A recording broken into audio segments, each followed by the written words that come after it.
Hey everybody, it's Norman Will back for another episode of Behind the Garage Door. People have been asking how we have found all these people with all these cool cars. Well, it's basically been word of mouth, and today is yet another one of those deals. If you recall back, a guy named Steve in his Warwick Blue 69 GTO, he was a couple of episodes ago, contacted me about a friend of his that also had a car collection, and that's where we're headed today, to see a guy named Jim out in Odessa that's got a very eclectic collection.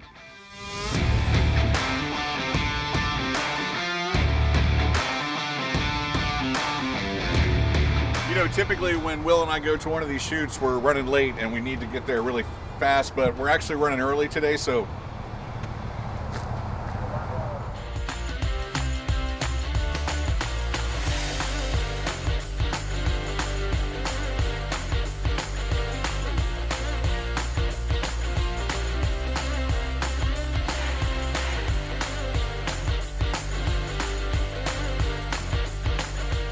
all right, so we made it out to Odessa, and we're really, really happy to be here with Jim. Thank you so much for having us out here to your home. And we're actually, if you can kind of tell, we're already in Jim's garage, so the reveal is going to happen as we slowly go through all 5 of Jim's cars. Now, we got hooked up with Jim.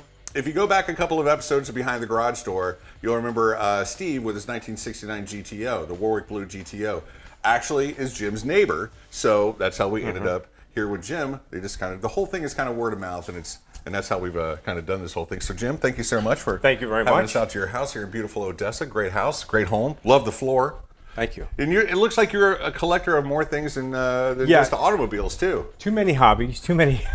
You never have too many hobbies. So let's get started. Let's start up front with the beautiful white Mustang. Tell me all about that one.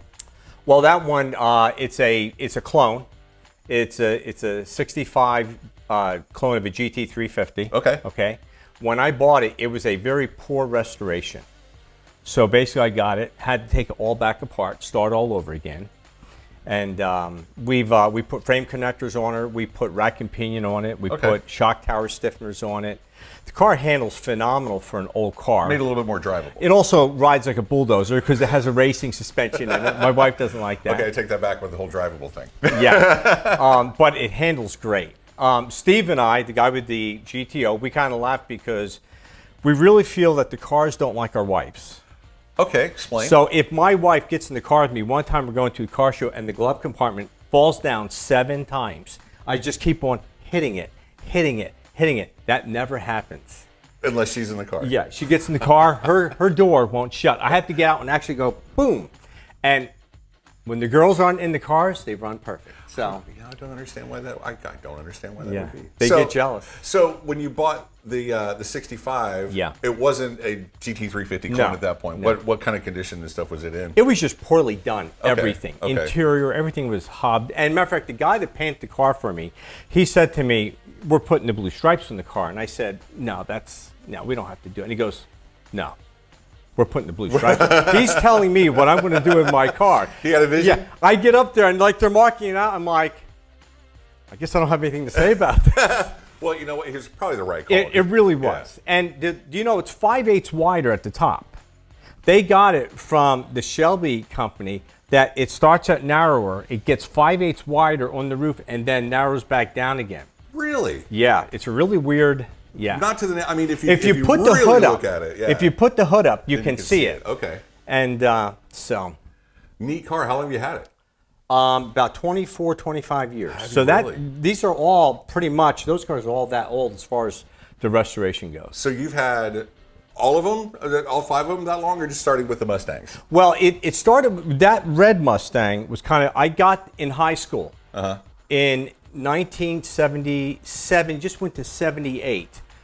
I saw that car in the school parking lot, and I liked it. That car? Yeah. Okay. So I was trying to find out who had it. You know, I'm just a kid. I'm 17. Yeah. Find out that this girl has it. She likes my car. That was a 280Z. Okay. And so I came up with this idea how to get the car for free. Marry her. That way you get both. That's right. So I got the car. Been married for 41 years. Congratulations. That's awesome. We did a full restoration of that car. You know, it was her first car. There were dents everywhere. So we're on to the 69 now. Yeah. The 69 Mustang, red, white top. So that was her car in high Yeah. school. And you've her, managed to keep it. That's her dad bought that for $600. Wow. Yeah. So is it a 302 car? Yeah, it's a 302. And what about the 65? Is it a... That's not a 289. It's a 302 also. 302 also? Yeah. Both of them automatics? I'm assuming the white car's a 4-speed? The white car, that's the big giveaway. That is that's an automatic. Okay. I'm looking for a 4-speed for it. Yeah. And that would make sense. And but the 69 is a 4-speed, and we reskinned that car. Whole thing, huh? Yeah, you know, when you start taking them apart, you start seeing all the previous damage, all these little rust spots. Yeah. And the guy just said, let's get brand new Ford fenders, door skins, and quarters. And it was easier, it's straighter, it's just so much better. Over the course of the process, buying new skin always does make it a lot easier because, I mean, you're working with a fender that's been on there since '69, and who knows what's happened to it. Brand new one, lines up right, gaps are right, smooth it out, paint it. Yeah. That's it's they weren't California cars; they were northern cars. Where were they from? Where were you Pocono from? Mountains. Oh, okay. Yeah. Over Pennsylvania. Yep. Okay. Yeah. Yep. So they've seen some salt and, and everything else. Yeah. Being from Ohio, I know all about that whole salt thing. So cool. So 65 GT350 clone, and then the 69 coupe. Yes. All right. Awesome. Very, very cool. All right, as we move over into another section of Jim's garage, I noticed some really cool stuff over here. We'll get back to the cars in just a second. What's this engine out of? This is a backup engine for the Ford Model T. Oh, okay. And you never know what's going to happen. You know what? When you've got a Model T, you really don't. Speaking of that, let's move on to that car next. So tell us all about the beautiful black Model T that you have. Okay, about 28 years ago, I was in a town up north, about an hour from where I live. And I go by this gas station, this car is sitting there. So I pulled in to get gas. I went to look at the car, and the car was all intact. It was all original, but worn out. Mm-hmm. And I'm talking, the guy said, well, it's for sale. And the guy that runs the gas station, he calls up the owner who just had died. So he's communicating to his boys. Okay. And he's kind of acting as the middleman with the negotiation. We come up with a price. And so I go back the next day to meet the boys with the money. Mm-hmm. So I'm standing there, I'm waiting for him, and I look over and there's these two old guys approach me in their 70s. Well, Dad was close to 100 when he died. So these guys, I'm looking for boys. And, this is like, the guys in their mid to late 70s. And so that car came from the original family, and the door had a round emblem on it that said the Bank of Matamoros. Okay. So I had the car dropped off to my house, and my mother looked at it and she said, that's Don Wade's car. And I said, how did you know that? She said, he gave your father and I our first mortgage when your dad came back from World War II. Oh my God. And he used to park that car in front of the bank because he was the president of the bank, and he put a sign on top of the car that said, we give used car loans. Prior to World War II, they didn't really give loans on used cars. That was not a thing back then. Yeah, so he would drive that all summer long to the bank, and my mom said she saw it 100 times. So that's crazy. So what year is it? 24. So is this considered a tall T, what they call a tall T? Yeah. I think there's a 27 tall T. Well, the 27's really changed a lot. That car has a wooden substructure. Okay. Okay, so basically it's like a horseless carriage, and they attached wooden or steel skins to a wooden skeleton. So are the fenders metal? Yeah, they're all metal. And so the whole outside skin is all steel, but inside is all this wood. The floor is wood. Wow. Yeah. Now in 27, everything went steel. Everything went steel. So this is a 24 tall T. Yeah. So you have where do you find a backup motor for? Well, you can buy anything for that car. That's the great thing about Ford Model Ts, except for blocks, transmission. Shells, that sort of stuff. Okay. So these are the things that are kind of you really want to hang on to in case something goes wrong. No doubt. So no doubt. So how often do you actually get that one out? I try to drive her just about every weekend. I don't drive her really. I don't drive her real far. People in Florida have little patience for my car that only does 38 to 42, 42 screaming. With a wind behind you. Yeah, and unless I find some good back roads. That's a super cool car, Jim. I love it. Yeah, there's no water pump, no fuel pump, no oil pump. There's no transmission fluid. So there's a sense of simplicity with the car that's just amazing. All it needs is spark, air, and fuel. Yeah. That's it. Yeah. The gas is gravity fed. Really? Yeah. So if I Where's the gas tank? It's right under your seat. So if I were in Pennsylvania at a really big hill with half a tank of gas, I could, and I did, 2 times run out of gas. And to fix that, you back up the hill. Yeah. Just turn around. Yeah. There were a couple old farmers that told me their grandfather's hay wagon had a bicycle pump that was attached into it, and they would pump air pressure. That makes sense. And they could go right up the hill with a load of hay and right up and down. Yeah. So. 1924 Ford Model T, and it's beautiful. Yeah. It's beautiful. How much of a restoration have you done on that car? Or is that how you got it? No. When I got it, she was pretty worn out, but she was all intact. I mean, the car was. That beryllium steel just doesn't rot. Okay. It gets like a film of rust, but it doesn't go through. Back when they made stuff to last. Yeah. So, we rewired her. Ford still makes the wiring harness. We put a new wool interior in it and repainted it. I got scolded by some of the purists for painting it. They wanted this, Steve and I, we're that type of person. We have to paint it. Oh, yeah. Yeah, absolutely. Nice car. Thank you. So move on to car number, we're up to number 4, the Triumph. Tell me all about this one, Jim. I was looking for an Austin Healey. And a lot of people do that. Yeah, and everything I found was truly a basket case. It was just remarkably expensive. Yeah. So as I'm going, someone had said to me, "I know this girl. Her parents gave this car to him. They were the original owners. Really nice car. Needs some work, but it's a nice, solid car." And I looked. So I started looking for Triumphs, and a lot of them had lots of Bondo in them. This one really was just in very good shape, but needed needed restoration. Yeah. But I didn't want a 1980. 1980s had the big, ugly rubber bumpers on them. What year is this one? This is an 80. Okay, so you got what you didn't want. So I cut the bumpers off. Okay.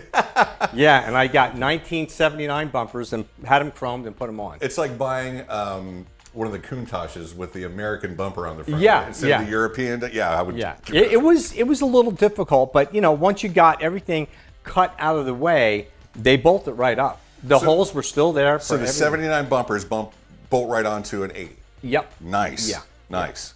So so you got this one from a girl that had it? Yes, a girl, and she had kids. She had 3 little kids. She's not going to drive it. No. And her husband said it's just going to sit here, and it was sitting in the garage. So what all did you have to do to it? Well, we ended up redoing the entire drivetrain. We rebuilt the engine, redid the entire suspension, repainted it, redid the interior, pretty much everything. Okay. And I got the steel hardtop, which the fiberglass ones aren't very attractive. They're kind of a bubble. Yeah. They just look ugly. Okay. And the steel ones are hard to come by. And so that's a great, add-on. So. How's it run? It runs great. I have to tell you, the 65 has an attitude when you drive it, you know. Oh, yeah. The Model T is one of those cars that everyone points and waves. But this is just so much fun. It is a go-kart. 100%. It is a blast to drive. This is like a Miata before Miatas were around. Yes. So it really was. They have to be fun to drive. You're a tall guy too, so it's probably not real easy for you to get in and out. It's funny. You got to learn how to get out of the car, but I've met all these guys. People stop me and they'll say, "Oh, I had one of these in college. I had one of these when I was in the military," and they're all like 6'4". They're all like, "Really?" Did you have a growth spurt? Yeah. They just and. So that's a super cool car. What is the? You obviously painted it. It's a Chrysler charcoal color. That's a Chrysler color. Okay. And I saw it, and I was talking to somebody about it, and I got their paint code, and so that's what we had. It's a Chrysler color. Nice car. So. The interior is beautiful too. I love all the woodwork. Yeah, I actually did the dash over. It was a hickory dash, and I just said hickory is kind of like that's an axe handle. I don't know why they used hickory. It's not very pretty. Okay. Some of them came through with some nice rosewood dashes. Yeah. So I re-veneered it in it's actually like a quilted maple is what it's called. It's beautiful. So it looks really good. The contrast of the gray and the wood as well, yeah. And the tan interior. Fantastic job. Nice job. Thank you. Jim, we move on to the last car in your collection, which I'm a fan of these cars, such a big fan of these cars. Tell me all about your little Sunbeam. Okay, so the Sunbeam, it's a 1967. I was told that it was the pace car in 1967 at Sebring. Okay? That's substantial. Yeah, the guy that bought it from there was he was a dentist in the local area. Okay. And after about, well, this goes back about 12, 13 years ago. He had the car completely restored, rotisserie restoration. Okay. So in the midst of that, my friend owned that shop. I would periodically pop in there, and I'd be like, what is that car? And it looked pretty crummy. It was very weathered, still ran. And as the car gets done, she just keeps on getting prettier and prettier. And then all of a sudden the guy said, this is the car that they used in Get Smart, although that was the Tiger with the 289. Yes. Okay. And this is an Alpine. Yes, that's an Alpine, so it's the four-cylinder. Four-cylinder. So 10 years goes by at that time, and I get a phone call from the guy that restored it. Actually, his grandson. His grandson was involved with it. And he said the doctor bought it and basically put it in a building and left it there for 10 years. Okay. So I bought the car. The brakes were seized. It didn't run. It didn't take a lot to get it going, but it needed a lot of little tender loving. You know, the fuel system wasn't functioning properly. Little stuff. So we got it all polished up, got it all cleaned up, got it running great. So the interesting thing is that the car has a Chrysler emblem on the bottom of the right front fender. So Chrysler saw what Carroll Shelby was doing with the AC Cobra, plus the notoriety he was getting with the Tigers, turning them into a 289. Yeah. So Chrysler goes over to the root company that owned Sunbeam and bought, I think, approximately 30% of the company. And they just want to take these cars and put their V8 in it, and they're going to put them in the United States in all the showrooms, and they're going to sell them. So doing what Carroll Shelby did with the AC Cobra. Right. Well, the problem was you have to move the firewall back quite a bit. Yes. And the Ford because a engine, Chrysler V8 is not a no, 289. yeah, exactly. Right. And the distributor on the Fords are in the front, distributor on the Chryslers are in the back. The distributor would end up under the dash. It couldn't be done. Wow. So Chrysler pulls out, spins them they were going into bankruptcy. Peugeot comes in and says, we're gonna merge you with you, we're gonna buy you out. And the way I understand, they led them to believe they were going to keep Sunbeam going, but they didn't. Oh, they shut them down. That's what happened to Sunbeam. Yeah, they took all their locations, all their manufacturing, and it was over. Gutted them or turned them into Peugeot dealerships? Peugeot dealerships, yeah. Wow. Yeah. Nothing against Peugeots, but I love the Sunbeams. Yeah. It's a weird little car. There's all these weird attributes about it. But again, it's like the Triumph. It's a blast to drive. It has to be a blast to drive. Yeah. The reason that I have a fondness for these, when I was in middle school, first part of high school or whatever, the neighborhood that I grew up in, there was a guy down the street who had a green 65 Sunbeam Tiger. Yeah. And I could never wrap my brain, every time I saw this guy take off in this car, this little teeny tiny car was making all that big noise, and I was just attracted to him. Yeah. Like moth to a flame. And are the Alpines and the Tigers the same body, or are the Alpines smaller? No, it's basically the same body. Same thing, just one has a four-cylinder, one has either a 260 or a 289, correct? Yeah, correct. Wow. I just think that those are just the neatest cars. So you get that one out every week and drive it as well? Yeah. Just about every weekend I drive every one of my cars. It's an unfair question. Yeah. But which one do you get most excited in to drive? I know you probably won't get this. I love the Ford Model T. I get that. It's there's a certain the Model T, everything's backwards. The throttle's on the steering column. There's a spark advance. Everything's reversed. It's a planetary transmission. I love it. It's difficult to drive. Yeah, it's hard. It's not like it's driving. a challenge. Yeah. I was at a gas station with the Ford Model T. A brand new Porsche is on the other side of the pumps. These girls pull up in a convertible. They were going to the beach. Yeah. The girls are climbing all over my Ford Model T in their bathing suits. Yeah. And they're getting pictures. And the guy in the Porsche is filling up and he goes, well, apparently that's the chick magnet. Apparently it is. Yeah. You can see, nothing against Porsches, but you can see those all over the place. Yeah. 24 Model T, not going to see those every day at the gas station. Such a great collection, Jim. 65 Fastback GT350 clone, 69 Mustang Coupe, love the Kragers, the Sunbeam, the Triumph, the 24 Model T. Excellent collection. Thank you. You've done a really, really good job on all these cars. I'm a big fan, and thank you so much for having us out to your house, sharing your garage with us for a little bit, and sharing your cars with everybody. Great, thank you. All right, cool. We'll head back to the dealership and wrap things up. Thank you so much, Jim, for inviting us out to your house and showing us your cool collection of cars. And I have to say that, both the Mustangs are great, and everybody knows what a huge fan of Sunbeams I am. But I think that 24T is probably the one that I would want to drive the most too, because it's a challenge and it's a really cool car. if you've got a buddy or if you've got a cool car or a cool collection, please reach out to us either on the Stingray Chevrolet website or any of the platforms below, and we'll try to get you on the next episode of Behind the Garage Door. Stingray Chevrolet, relax, enjoy the day.